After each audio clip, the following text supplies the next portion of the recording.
Welcome back, everyone. Our next speaker is Dr. Dechen Rochard. She is a practicing Buddhist herself, ordained by His Holiness the Dalai Lama in 1986 as a nun. She completed a 10-year study program in Buddhist philosophy at the Institute of Buddhist Dialectics in Dharamsala, and she also studied Madhyamaka philosophy under the guidance of Geshe Sopa Rinpoche for over a decade. In addition to this, she has a doctoral degree in Buddhist philosophy from the University of Cambridge, and today she's going to talk to us about Buddhist ethics and the idea that being kind to oneself means being kind to others, I believe. So please give a very warm welcome.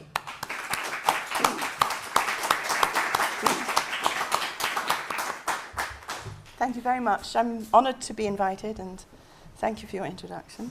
I should mention I'm not still a nun. I was a nun for 12 years, okay? I don't look like a nun. Okay. And there's quite a bit of technical content in this talk, okay? Just to give you a bit of warning. So it's entitled, I'm going to have to do this thing. Okay, which one is that? We've got to go back a bit, haven't we? I'll do it from the keyboard. So I didn't want the wrong thing coming up. This is the start. Okay. So this is the title. Being kind to oneself means being kind to others.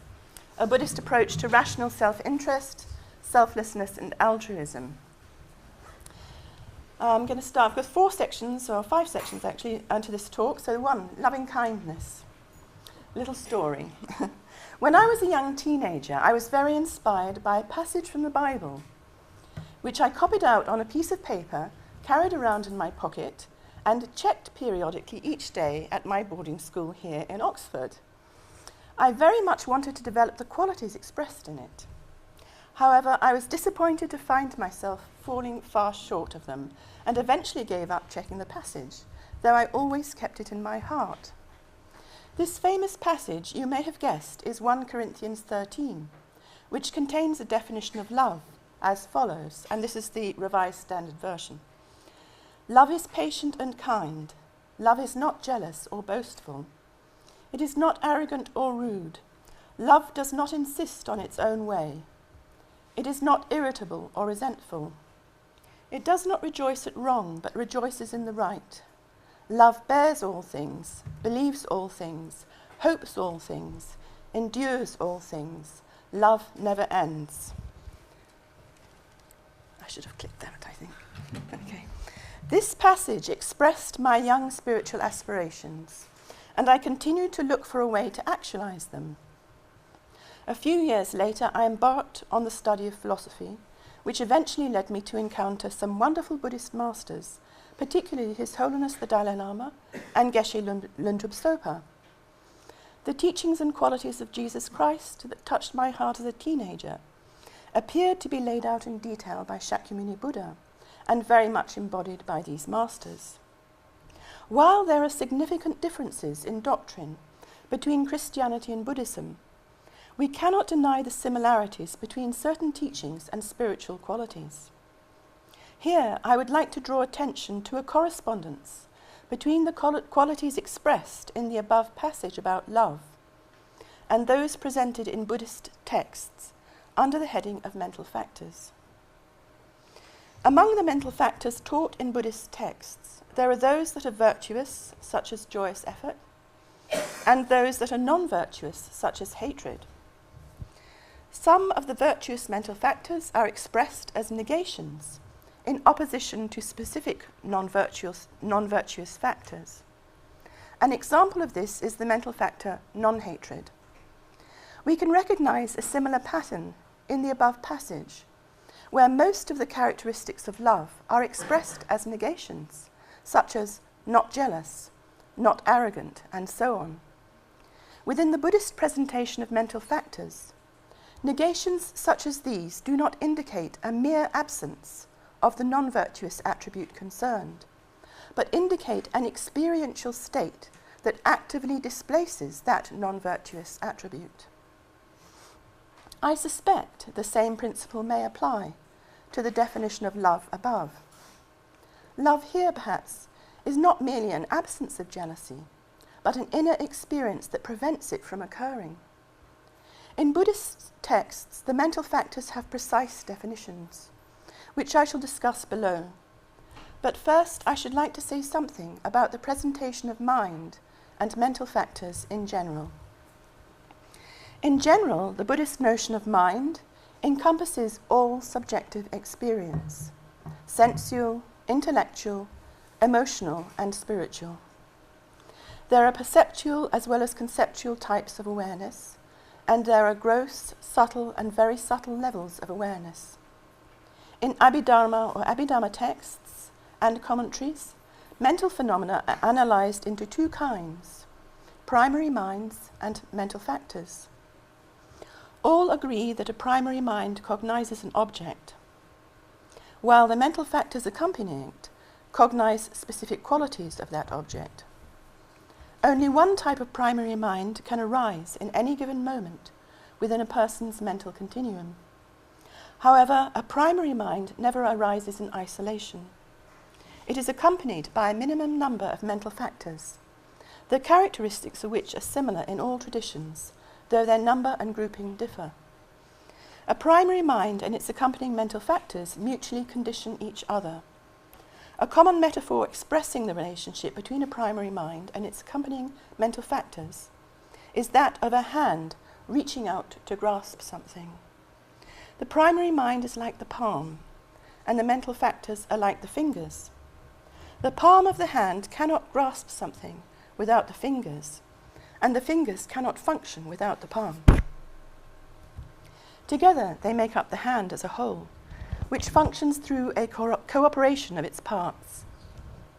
Likewise, what Westerners commonly call mind is, from a Buddhist point of view, made up of many parts and functions through a cooperation of those parts, each of which is in flux.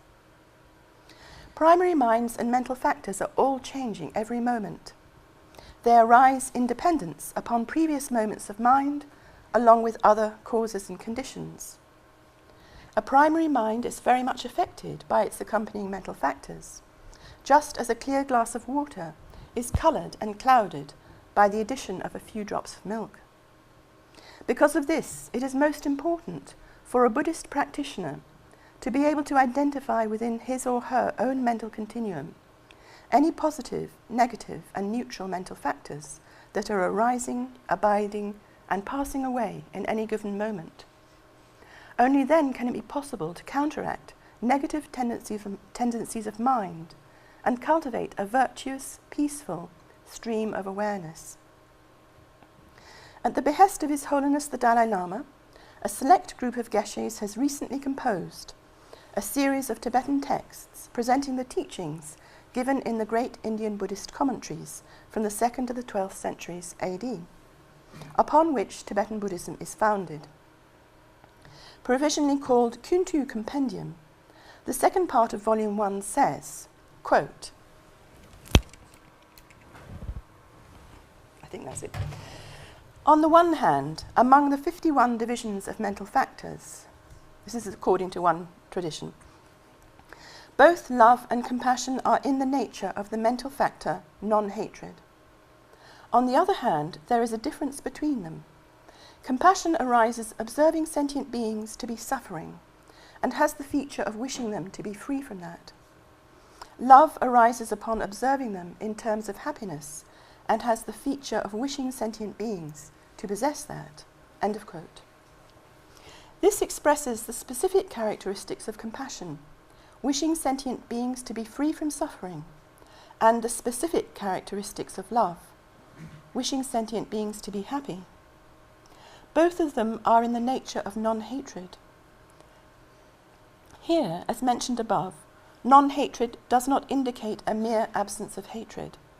It indicates a force that counteracts hatred. Love and compassion are mental factors that dispel hatred.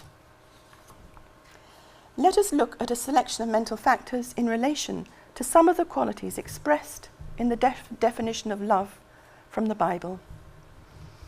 Among these qualities, I would like to highlight the following: love, patience, and non-resentfulness. Love, according to Buddhism, as we have just noted, is a mind that wishes beings to be happy. It is also called loving kindness in Buddhist texts, which we shall come to below.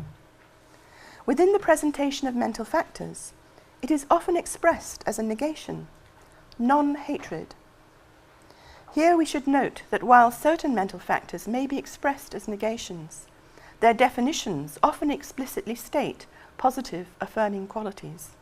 Thus, to understand what a particular mental state actually involves, one must always examine its definition.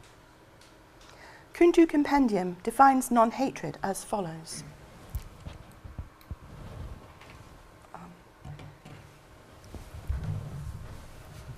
This is a mental factor that, upon perceiving any of the three objects that give rise to anger, destroys the arising of anger and functions to prevent any wish to harm, and so on. The three objects that give rise to anger are sentient beings, manifest suffering, and circumstances that produce manifest suffering. End of quote. Patience is much like love.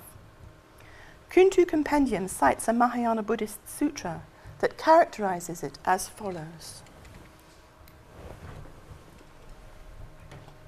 Quote, Manjushri said, "Daughter, how do you explain non-hatred?" His spiritual daughter replied, "Manjushri, it is that which stops hatred arising in the mind and prevents the harming of any object. This I understand to be patience." End of quote. There are three kinds of patience discussed in Buddhist texts: patience in not retaliating when deliberately harmed, patience in accepting pain and difficulties, and patience in ascertaining the truth. The latter refers to an understanding of selflessness or emptiness, which we shall come to below, and you will need plenty of patience for that. For a detailed teaching on patience, I highly recommend reading Volume 3 of Geshe Soba's commentary, Steps on the Path to Enlightenment, which also references the classic work Engaging in the Bodhisattva's Deeds by Shantideva, 8th century AD. Both are just amazing. In relation to the third characteristic of love that we are considering here, non-resentfulness, let us look at what Buddhist texts have to say about its opposite, resentment. Kuntu Compendium says, "This is a mental factor included as part of anger that does not let go of the wish to inflict harm. Since it tightly holds a continuous grudge, it is called resentment, or literally holding a grudge." Compendium of Knowledge says, "What is resentment? Included as part of anger and following in its wake, it does not let go of harmful intent. It functions as a basis for impatience." End of quote. Here we see a causal connection between resentment and impatience. Kuntu Compendium further explains that love functions to pacify resentment, rage, and harmful intent based upon perceiving sentient beings. The natural love that human beings experience, such as the love between parents and children, can be very powerful and passionate. Most people have been fortunate enough to experience the love of a parent or carer in their childhood.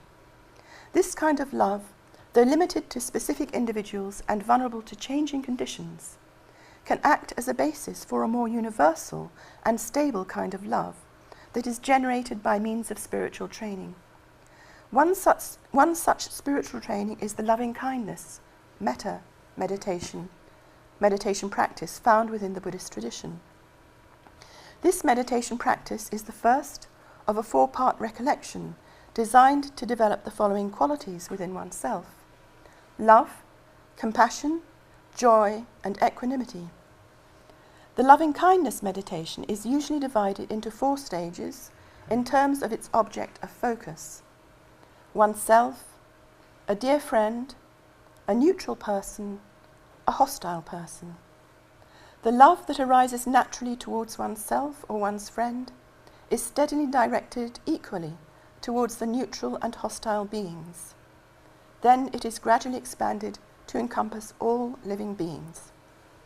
As a prerequisite to beginning the loving-kindness meditation practice, one recollects the danger in harbouring hatred, which causes one to harm living beings, and the advantage in sustaining tolerance, which prevents one from harming living beings.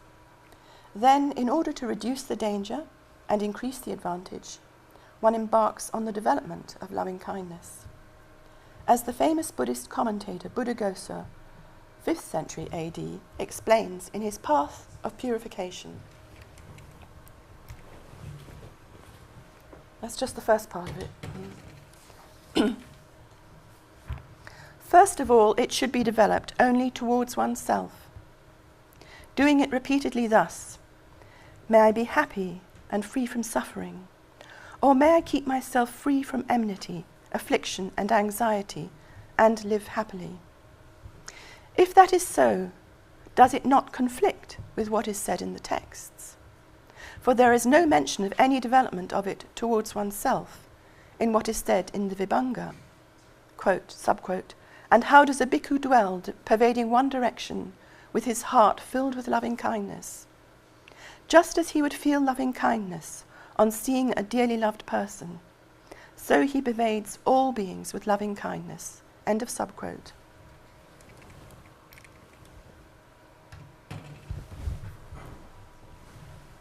It does not conflict. Why not? Because that refers to absorption. But this initial development towards oneself refers to making oneself an example. For even if he developed loving kindness for 100 or 1,000 years in this way, I am happy and so on, absorption would never arise. But if he develops it in this way, I am happy just as I want to be happy and dread pain, as I want to live and not to die, so do other beings too, making himself the example. Then desire for other beings' welfare and happiness arises in him. And this method is indicated by the Blessed Ones saying, I visited all quarters with my mind, nor found I any dearer than myself. Self is likewise to every other dear. Who loves himself will never harm another. End of quote, end of subquote. This final line, who loves himself will never harm another, is worth noting and keeping in one's heart. The phrase will never harm means would not harm, and is translated elsewhere as should not harm. Thus it may be interpreted as either descriptive or normative. I prefer the descriptive interpretation. This suggests that a person who harms another living being does not genuinely love himself. In other words, being kind to oneself means being kind to others. We can reflect on this further below. So the being kind to oneself means being kind to others. It doesn't mean that two mental continuums merge together. That's not what it's talking about. Okay. Now, the section of the Path of Purification in which the above passage occurs is primarily discussing the cultivation of immeasurable loving-kindness, which is a transformation of the mind that depends upon a special meditative concentration or absorption called jhana. Using loving-kindness meditation as one's practice, absorption can only be developed by focusing on another being as the meditation object. It will not arise by focusing on oneself alone. This exemplifies the important role that others play in one's own spiritual development. An individual gains lasting happiness through training the mind in accordance with instructions and inspiration from his or her spiritual teachers. And other beings who fall into any of the three categories, friendly, neutral, or hostile, are also essential for one's progress. In this case, both oneself and others are needed as meditation objects in order to develop immeasurable love. However, they are needed at different stages of development. At the beginning, one focuses on oneself alone. Then one focuses on the friendly, the neutral, and the hostile persons as well. Finally, one extends this to encompass all living beings. Engaging in this practice on a daily basis will eventually enable one to develop genuine love towards all beings equally. This will arise quite naturally when all the conditions, all the causes and conditions are present. It is simply a matter of cultivating one's mental continuum in a gentle way. Section 2. Self-interest versus self-grasping. Genuine love towards all beings includes love towards oneself. A genuine wish for oneself to be happy is surely an expression of self-interest. There are various types of self-interest listed in Western dictionaries of philosophy. Here I have highlighted rational self-interest in particular. This is because I recently came across some talks of Ayn Rand and found the notions of self-interest and altruism presented in her theory of objectivism very surprising. Rand's chosen successor, Leonard Peikoff, writes, this is it, yes. The objectivist position can be indicated in 3 words. The ultimate value is life, the primary virtue is rationality, the proper beneficiary is oneself. Based on these 3 points, Rand argues that altruism is irrational and therefore immoral. While there are aspects of Rand's theory that I wholeheartedly appreciate, such as the importance of rationality and of self-esteem, and that everyone is worthy of happiness and worthy of living, I suggest that her notion of altruism is too limited. She places it in opposition to self-interest, which she identifies as sustaining one's own welfare by an act of choice and as a matter of principle. Altruism, Peikoff informs us, is not a synonym of kindness, generosity, or goodwill, but the doctrine that man should place others above self as the fundamental rule of life. According to the objectivist position, altruism entails self-sacrifice, which is equated with a total lack of self-esteem.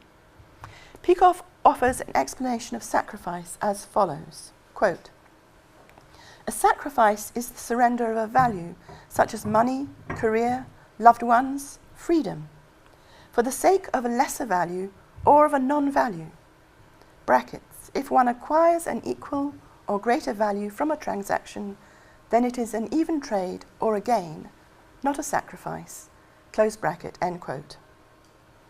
The objectivist notions of self-interest and altruism are very different from those employed in Buddhist theory and practice, which I hope will become clear as we proceed.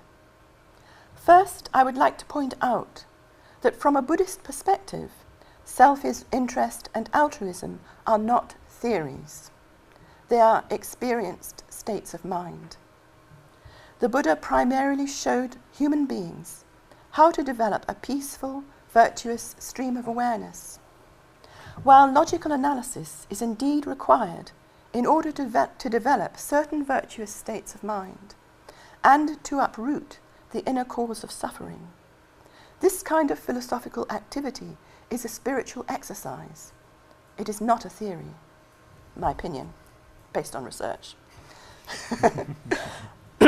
Wishing oneself to be happy may be labelled as a type of self-interest in Buddhist discourse. However, it is very different from self-grasping.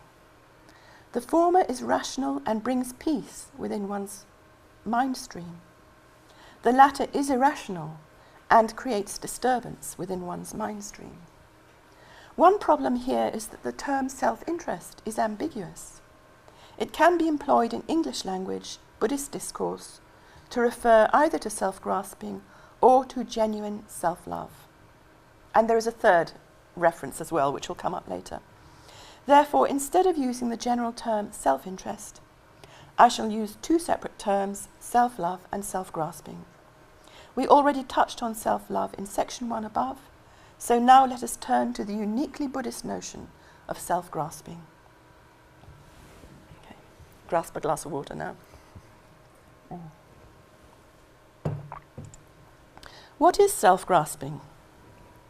It is a mental factor, as outlined earlier, that is an instance of a particular distorted understanding. This distorted understanding is called viewing inherent identity, that is satkaya drishti in Sanskrit, and is also known as self-grasping. There are at least two levels of this type of self-grasping, this type of grasping, and more than one interpretation of them. However, here we shall be considering the most subtle level, as presented by the great Indian Buddhist masters Nagarjuna, 2nd century AD, and Chandrakirti, his follower, 7th century AD. Self-grasping at a subtle level is a naturally arising mental factor that grasps the self, or in fact any object, as bearing its identity from its own side, independently of a mind perceiving or conceiving it. It functions at such a fundamental level of awareness that most people are quite unaware of it and of its pervasive influence, though they may be aware of the disturbances it generates. This distorted understanding, self-grasping or viewing inherent identity, is discussed at length by Chandrakirti, who identifies it as the fundamental cause of suffering and outlines how to remove it from the mind stream in the following verse from his root text, Entering the Middle Way. Seeing with wisdom that all afflictions and faults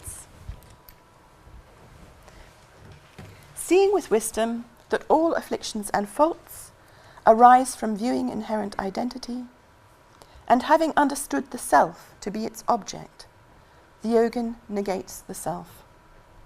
In this context, what does it mean to negate the self? Chandrakirti's verse and his commentary on it situate this negation of the self firmly in its place as a meditative realization that gradually destroys viewing inherent identity and its unwelcome effects.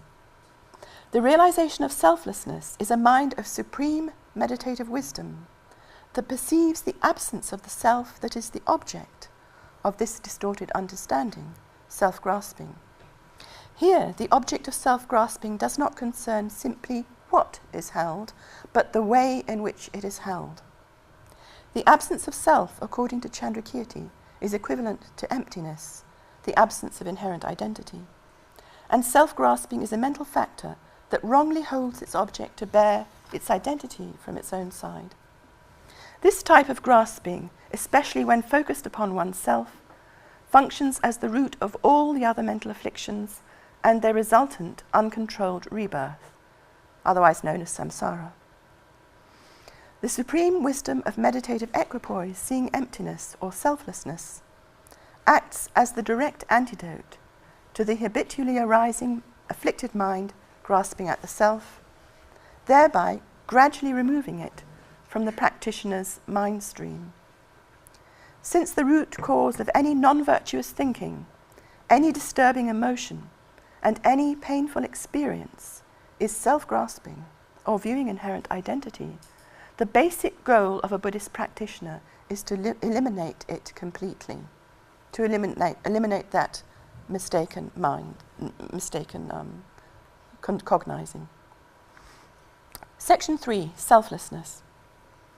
Notions of who I am per se are not the problem. Even the Buddha speaks of himself and identifies himself in normal discourse, as do other masters. So to negate the object as held by afflicted self-grasping does not mean that the self is denied in a conventional sense. According to Tsongkhapa's interpretation of Chandrakirti, the object held by self-grasping is the self held to exist from its own side, not the self per se. Thus we have a self that is negated and a self that is affirmed. The affirmed self, a mere I conventionally imputed upon the aggregates, body and mind, enables a spiritually advanced person to maintain a sense of who I am without holding it to bear its identity objectively. Generally speaking, all Buddhist systems accept that the self is imputed upon the aggregates of appropriation. Several masters, including Chandrakirti, quote the following early Buddhist sutra or sutta verses as their source.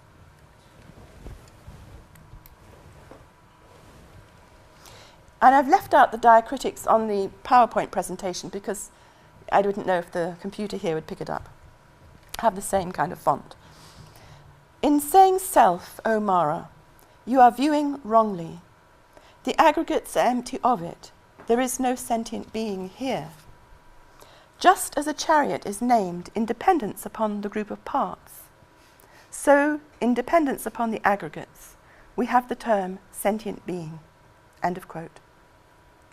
Analysing the relationship between the self and the aggregates forms the heart of the spiritual exercise here, and Chandrakirti, following Nagarjuna, uses this analysis as a template and applies it to everything else as well. Moreover, in accordance with Nagarjuna's analysis, Chandrakirti argues that unless the aggregates are also understood to be merely imputed, one cannot escape from believing that self bears its identity from its own side. He explains at length in his commentary on Entering the Middle Way that the imputation of the self upon the aggregates is mutual. That's the first half of it. Just as an object is imputed in dependence upon an agent, and an agent likewise in dependence upon an object, so an appropriator is imputed in dependence upon the appropriated, and the appropriated likewise in dependence upon the appropriator. Nagarjuna says, subquote, thus it is not other than the appropriated, and it is not the appropriated itself. The self is not ascertained without the appropriated, and it is not ascertained as simply non-existent. End of subquote. We are continuing with the quote there. That's Chandrakirti. From this we should understand that there is no object without an agent. However, some sources say, subquote, there are acts and ripened results, but an agent is not perceived. End of subquote. We should understand that this negates an agent that is an inherent nature. We should not understand that it negates something dependently imputed that is part of conventional nature. For it has been widely taught, subquote, this person influenced by ignorance also performs virtuous acts. End of subquote. End of quote. Chandrakirti, in an earlier part of this passage, gives a linguistic analysis showing that the term appropriation, upadana, is ambiguous between the act of appropriating and the appropriated object. He explains at great length that appropriation often means the appropriated in Nagarjuna's verses. Chandrakirti does not reject the appropriator and replace it with the act of appropriating, which some Buddhist commentators believe, especially some Western ones. Rather, for Chandrakirti, the crucial point is to generate an insight into the interdependence between the appropriator and the appropriated, and to see that neither bears its identity from its own side. Chandrakirti invokes what we might call a notion of sortal concepts in refuting Buddhist realists who say that, while analysing a chariot, a yogin does not see the chariot but sees its parts.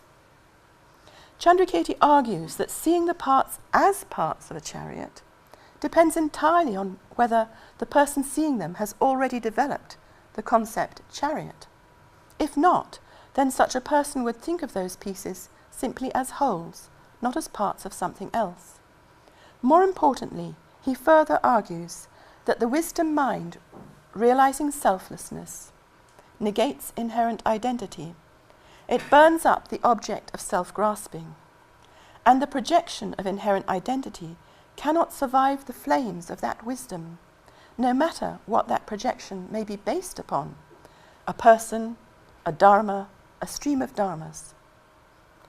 This gradual burning away of the grasped object, and the mind that is apprehending it, rather, as well, in the context of very subtle meditation practice, this gradual burning away of the grasped object and that mind grasping it happens in the context of very subtle meditation practice. While the ordinary notions of a chariot and its parts disappear during meditative equipoise, what is actually burned away is the habitual tendency to reify them. So when the yogin arises from that meditation, he sees chariots and their parts again, but he knows they do not bear their identity objectively as they appear to. Therefore, the yogin does not change his linguistic or his conceptual or linguistic practices. He does not start thinking or speaking in terms of chariot parts or chariot processes rather than chariots. Chandrakirti's point is that parts and wholes have the same ontological status. Each is imputed upon the other, and both dissolve in the light of wisdom, realizing the selflessness of the whole. Conventional things per se are not denied in this process, so there is no need to invoke another kind of metaphysics here, such as process metaphysics. After arising from this meditation, and for as long as its influence lasts, conventional things appear and are individuated in the same way, but their identity is understood not to come from the side of the object. Their conventional identity is imputed by the mind using specific sortal concepts reflected in the use of language, and Chandrakirti emphatically preserves ordinary language. This preservation of ordinary language is evident in Theravada sources too, for the sub-commentary on the discourse on the root of existence says, objection, if the conventional expression is applied, what is the fault? Don't Aryans also make use of the conventional expression when they say, this venerable sire is the great earth, etc.? Reply, it is not the mere employment of the expression that is intended here, but the wrong adherence which occurs through the conventional expression. End of quote. It is wrong adherence that is the fault, not ordinary language. Wrong adherence is precisely what Chandrakirti has identified as the operation of our innate viewing inherent identity. Ordinary language need not be jettisoned. Indeed, it is useful. We only need to eliminate our innate self-grasping, which is done on the basis of ordinary language and concepts, such as by analysing and seeing the interdependence of agent, action, and object of action. There are various ways in which a mind may hold its object wrongly. The distorted mind of self-grasping generates other distorted ways of grasping, known as inappropriate attention, which superimpose certain attributes onto the object that are not true of it, such as holding the object to be a source of happiness in its own nature. Such misconceptions give rise to further mental afflictions, as Geshe-Sopa explains. What is the difference between love, which is a virtuous mind, and attachment, which is not? What is the difference between renunciation, which is a virtuous mind, and aversion, which is not? When ordinary people see something nasty, they think, this is not good, I must get rid of it. Buddhist yogis think this way about their mental afflictions, suffering, and samsaric conditioning. They think of liberation and enlightenment as beautiful, and desire to attain them. What makes one desire virtuous and another desire non-virtuous? Desire has two directions. If desire arises on the basis of inappropriate attention, which holds its object in a distorted way, then it is attachment, which is non-virtuous consciousness. In contrast, if desire arises on the basis of a mind that holds its object correctly, then it is a virtuous consciousness. So the difference between them concerns whether we hold the object correctly or not. End of quote. Section 4, Altruism. Not much to go now. I'm sorry, it was a bit of a short section, Altruism. The philosophical notion of selflessness found in Buddhism may appear very different from the notion of selflessness most commonly found in the West, which is that of a profound unselfishness. However, it may be argued that, from a Buddhist perspective, the two are intimately connected. As far as I can tell, there are at least two categories of selfishness addressed in Buddhist sources. The first includes the various types of mental afflictions, such as attachment, hatred, jealousy, and so on. Mental, physical, and verbal behavior motivated by such afflicted thoughts or emotions is generally deemed selfish. Given that these mental afflictions are rooted in self-grasping, we can say that meditation on selflessness uproots this type of selfishness, since it uproots self-grasping, the source of suffering targeted in all Buddhist traditions. However, there is a more developed notion of selfishness frequently spoken of in Mahayana Buddhist texts.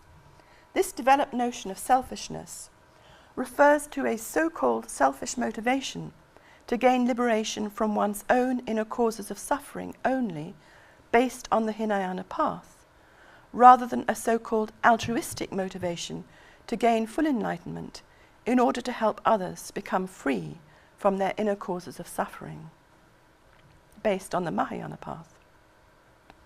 The goal of the first is known as liberation, and the goal of the second is known as enlightenment. I'm just thinking about the time. I don't know whether to leave that paragraph out or to read. I think we've got plenty of time. Okay, all right then. Okay. You're going to get it now, sorry.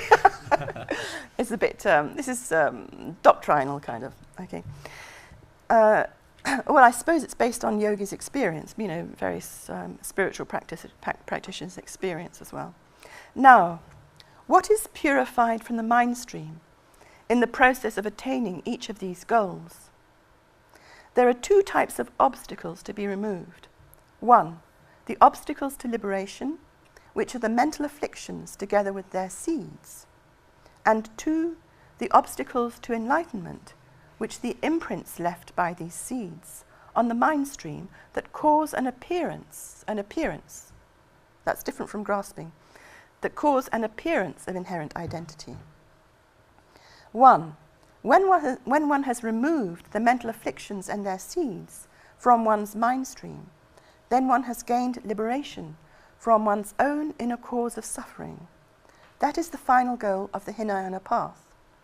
Two, when one has removed not only the mental afflictions and their seeds from one's mind stream, but also their imprints that cause an appearance of inherent identity to arise, then this false appearance, which blocks omniscience, is removed, and one attains all the qualities of a fully enlightened Buddha. It is only by becoming a Buddha that a person can most effectively help others to become free from their inner causes of suffering. So this is the final goal of the Mahayana path. The tool that removes both these types of obstacles is the supreme wisdom of meditative equipoise, directly perceiving selflessness. The same object is perceived in both cases, selflessness or emptiness. However, there is a difference in the power of the meditative wisdom itself, which depends upon the power of the motivation. Thus, it is with an altruistic aim to attain enlightenment for the benefit of all beings that a Mahayana Buddhist practitioner meditates on selflessness and engages in other virtuous practices, giving, patience, and so on. This is the connection between selflessness and unselfishness in a Mahayana Buddhist context.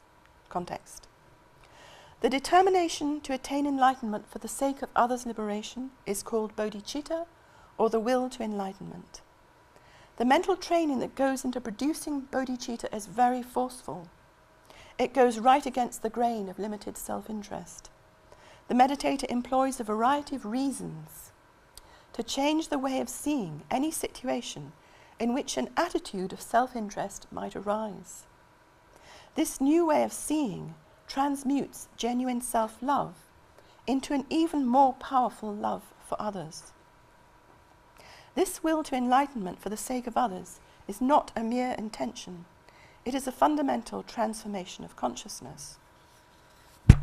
We should bear in mind how mighty the force of attraction to liberation, the complete freedom from suffering and its inner cause, will be when the conditions giving rise to that result are fully gathered. How can one resist entering into that blissful state? The mind of bodhicitta is what resists it. This is what carries one forward to complete the work of removing the subtle imprints left within one's mind stream.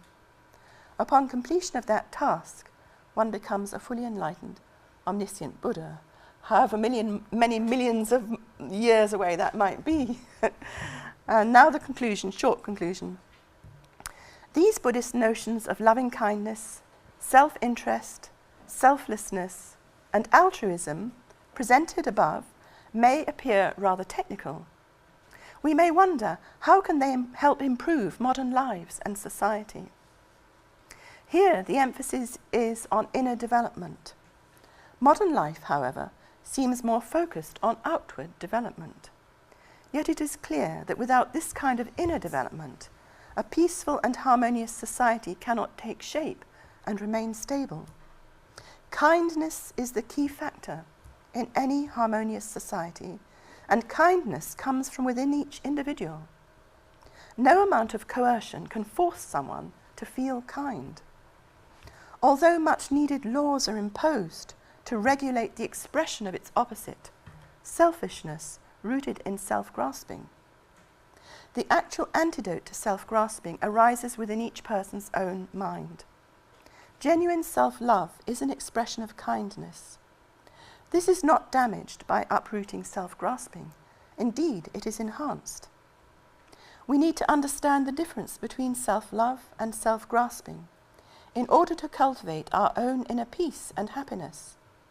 We also need to understand that others are just like oneself, wanting happiness and not wanting suffering, and that any bad behavior on the part of anyone, oneself and others, is arising from the same inner cause of suffering, self-grasping.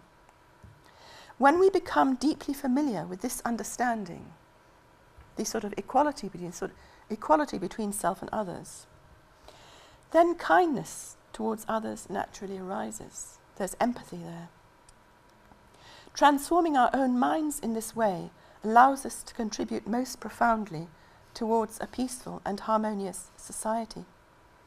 Now I would like to close with a verse much loved by His Holiness the Dalai Lama,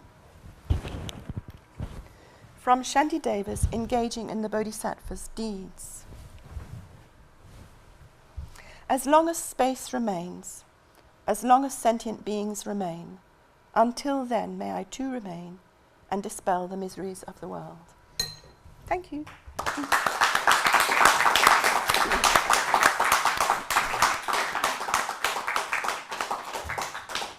Thank you very much for an interesting and thought-provoking talk. We have about up to 10 minutes for questions, so we'll just plunge straight in. The first question right at the back. Is the microphone still on? Is it? Just at the bottom there's a red button. If you press that and hold it for a bit, it should... My question kind of has two parts. Mm-hmm. So the first part was, what is the relationship between grasping and desire? Because my understanding was that desire was kind of the root of suffering, but you said there were two different kinds of desire. Yes. And then second, how do you know that, when you're referring to desire, how do you know that you hold an object correctly in your mind when you strive for it? For the second part, two different kinds of desire, yes. As expressed in Geshe Sopa's quote, you might have got that down, based on whether or not there is inappropriate attention. That is, whether the object is, as you say, being grasped correctly or not. So you've got the sort of the most subtle wrong grasping, which we have difficulty identifying.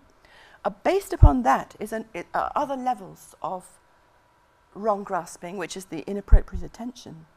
And one can only really see that if one has done some, let's say, received some teachings on how to identify that, and then done some meditation practice within, watch what's going on within one's own mind.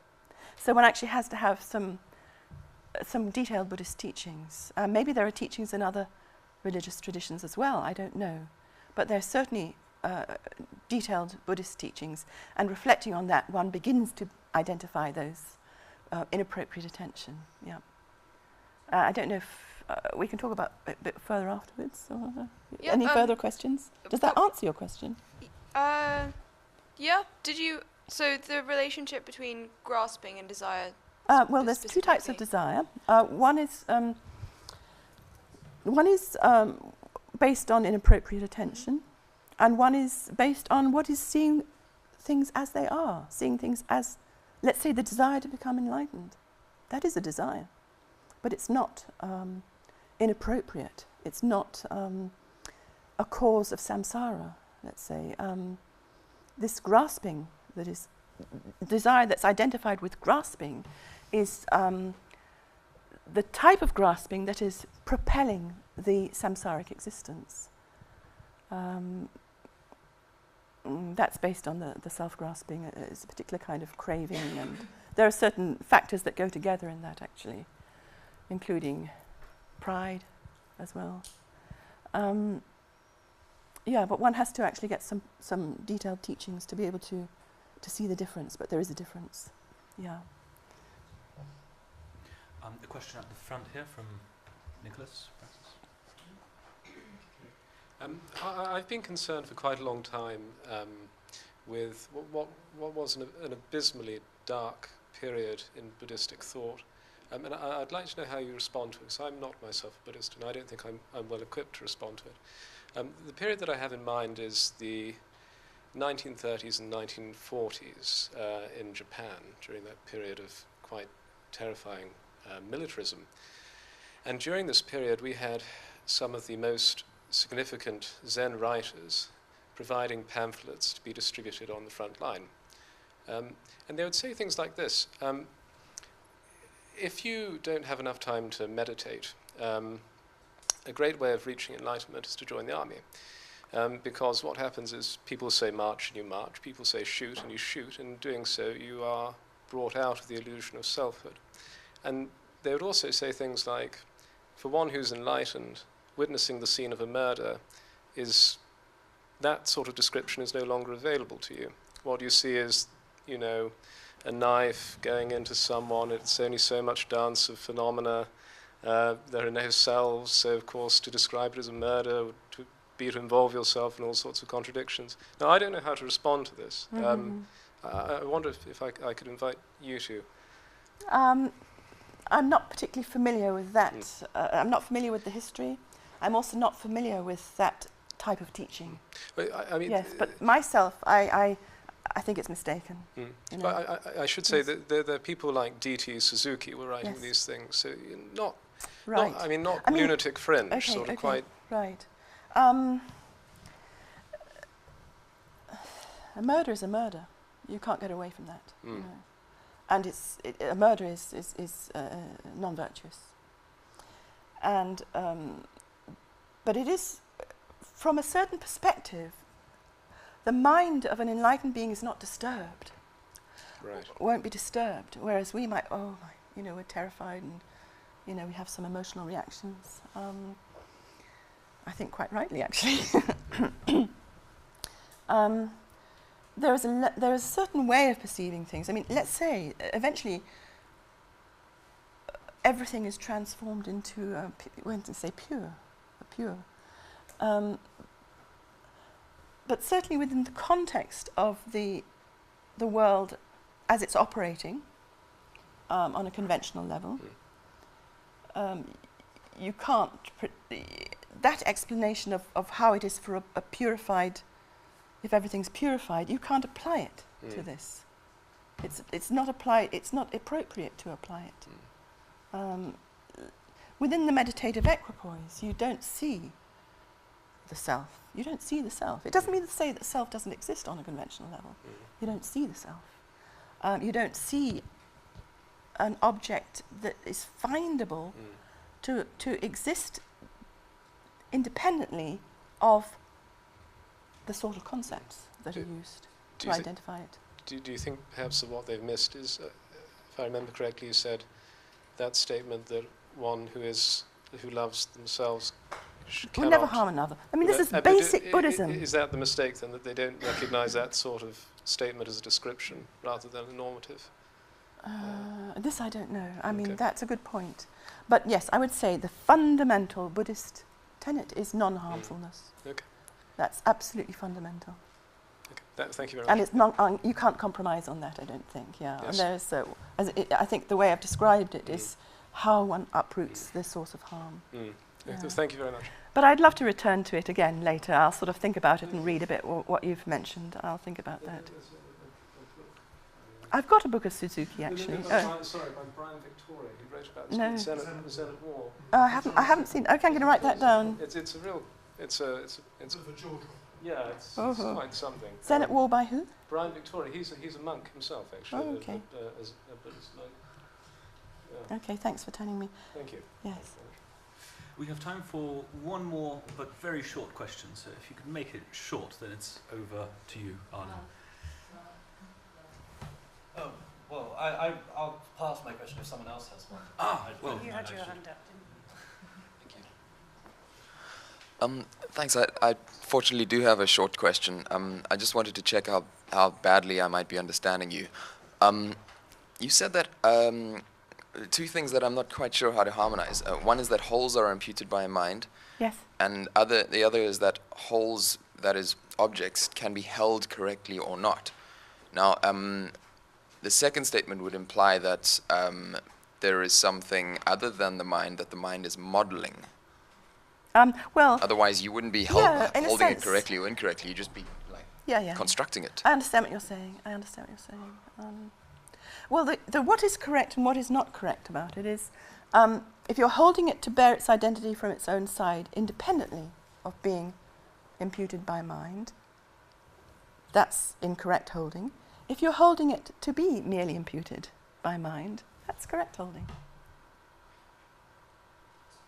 All right, I understand. I thought maybe if there was an object sort of that had some kind of existence apart from just how you were holding it, then it could be construed I understand what you're saying, yeah. as a relative phenomenon in itself. It's a very tricky topic, this, because there is a school of Buddhist thought called Chittamatra, mind only, literally, that they say that everything ripens from one of the seeds in the mind. So you have the subject and the object of experience ripening from the same seed. They are substantially no difference. There's no different. They are not different substance. They're the same substance. Chandrakirti, whom I'm presenting here, doesn't say that. He does kind of believe, whatever this means, that objects are established as external to the mind, but they are merely imputed by the mind. Now, this is very, very tricky, and it may be that we can't quite get to the bottom of this in this moment here, but I've taken the mere imputation to be, I can refer to something else. It helped me a lot to read a passage of Frege's Foundations of Arithmetic, to actually try and understand, on basically David Wiggins' comment on this in his Sameness and Substance Revisited, commenting on this passage from Frege. That's what made me, now I understand what he's talking about. This is what I think Chandrakirti is saying. I can read you, I've got it with me if you want it. Okay. The Wiggins Frege. If you want it, it can take a couple of minutes. Sorry. Because I did this, I had to present a paper at the American Philosophy Association conference, and I did it on this. Here we've got a bit of Wiggins there. Sorry about this, I should have... Right. Got a bit of Wittgenstein as well. Well, this one might take I can show it to you if you like, or shall I just... Because it's a couple of pages.